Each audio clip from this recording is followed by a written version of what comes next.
Caleb Williams has kept himself busy this offseason, from appearing in the NBA's celebrity three-point contest, but during All-Star Weekend last weekend, and he sat down with Raiders star Maxx Crosby for an appearance on Crosby's podcast, The Rush. Listen to this praise. Just to be open and honest, bro. Like we talked about it earlier, but respect at a different level, bro. You're one of those guys for sure, and you're just getting started. Yep. I don't even know you understand yet how good you can be. Yeah. And that's the scariest part. Yeah. You know what I mean? Just keep that mindset, keep doing what you're doing. We're locked in. Absolutely. Forever. Some really good stuff in an hour-plus conversation between those two. Lewis, do you hear when you hear what Maxx Crosby's saying there, like how does that affect what your expectations are for Caleb Williams? Because it seems like everybody's expecting him to make a significant jump entering year 3.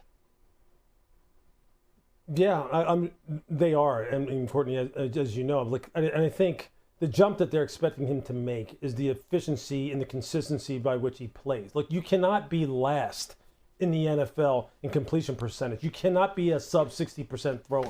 You cannot be last in the NFL in CPOE, completion percentage above expected, meaning you're missing throws that are wide open there for you to make, and then make these kind of plays. Because obviously these kind of plays on your screen are incredible, but in order to really make a jump and be put into the top 10, into an elite category, and he was 16th in QBR this year, so right outside of the top, or right at the halfway point. In order to do that, he just has to be more efficient. Make the throws that are there to be made. Make the routine plays routinely, as Mike Tomlin likes to say, and then sprinkle in those exceptional plays, and he will get everything that he wants. The Bears will get everything that they want in terms of elite quarterback play. That throw, the fourth down throw that we saw against the Rams, is something that Caleb Williams did talk about on the podcast with Maxx Crosby. Cool breakdown. What he didn't talk about was, hey, Max, come on to Chicago. We need some help with our pass rush. This was not a recruiting effort, but do you feel like there could be a little bit of smoke there with these two showing up together? Free agency is not far away. There might be a trade in the works. How do you see it? I think Max is going to determine whether he is traded or not. It's going to be a little bit of, if I want to go to the Raiders front office and say, trade me, or I'm not going to be happy this upcoming year, I think the front office would consider obliging, especially given the fact that they have the first overall pick in the draft. This is a rebuilding team.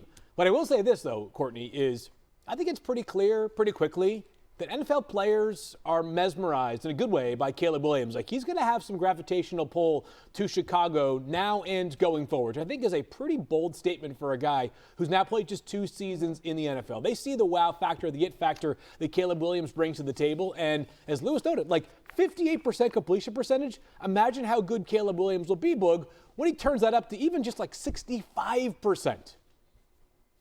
Mm-hmm. Yeah, I think people see that the ceiling is super high. Very similarly, how we saw last offseason with Jaden Daniels, how everybody was clamoring to try to get to Washington to play with Jaden Daniels. I think the flavor of the offseason this year is Caleb Williams. I think if you're Maxx Crosby, I think you want to go where you think you can win a championship. I think Chicago is on the precipice of that. I think when you look at the Rams, I think the Buccaneers make sense because they need an edge rusher. And if they can stay healthy, I think they're going to be right back in the playoff mix. When you get a guy like a Maxx Crosby, he almost reminds me of it. And I'm not saying he's this, but think about toward the end, the last 4 or 5 years of Charles Haley's career. He was a hired hand. He was going wherever there was an opportunity to win a Super Bowl because I'm bringing attitude, I'm bringing effort, I'm bringing sack production. I think that's the point where Maxx Crosby is at in his career right now, and him and his camp need to prioritize wherever the best situation that he can go to make sure he can make an impact for next season. 360 pressures. That's the number you see on your screen since Maxx Crosby entered the league in 2019. Dominant, to say the least. Back here on NFL Live, according to ESPN's Adam Schefter, Patriots inside linebackers coach Zach Kuhr was named New England's defensive coordinator, the role he held on an interim basis last season. Kuhr has been with the Pats for just 1 year and was thrust into the role of defensive play caller in Week 2 when defensive coordinator Terrell Williams was diagnosed with prostate cancer. And the Patriots' defense was among the best in the regular season, allowing the 4th fewest points per game. However, the unit was even better during that playoff run. New England allowed less than 4 yards per play in the postseason while forcing 8 turnovers and recording 13 sacks. So in year one of the Vrabel era in New England, they had the number 4 scoring defense and ranked 8th in yards allowed, the byproduct of going all in on defense last offseason.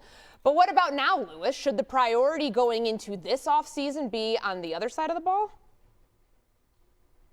Yeah, I absolutely think it should. I think, number one, starting on the offensive line, it's not about revamping the whole offensive line and throwing all 5 guys out and getting new guys. I think, honestly, it's about really developing the left side of the offensive line with Will Campbell in particular and making sure that he is healthy. Him and Jared Wilson have to grow together in the game of football. And you've heard some great offensive linemen already weighing in on Will Campbell and the fact that we don't need to be throwing in the towel on him anytime soon. He'll be just fine. He was just a rookie who got overwhelmed in the Super Bowl and quite honestly probably wasn't healthy. Do they need some more playmakers on the perimeter?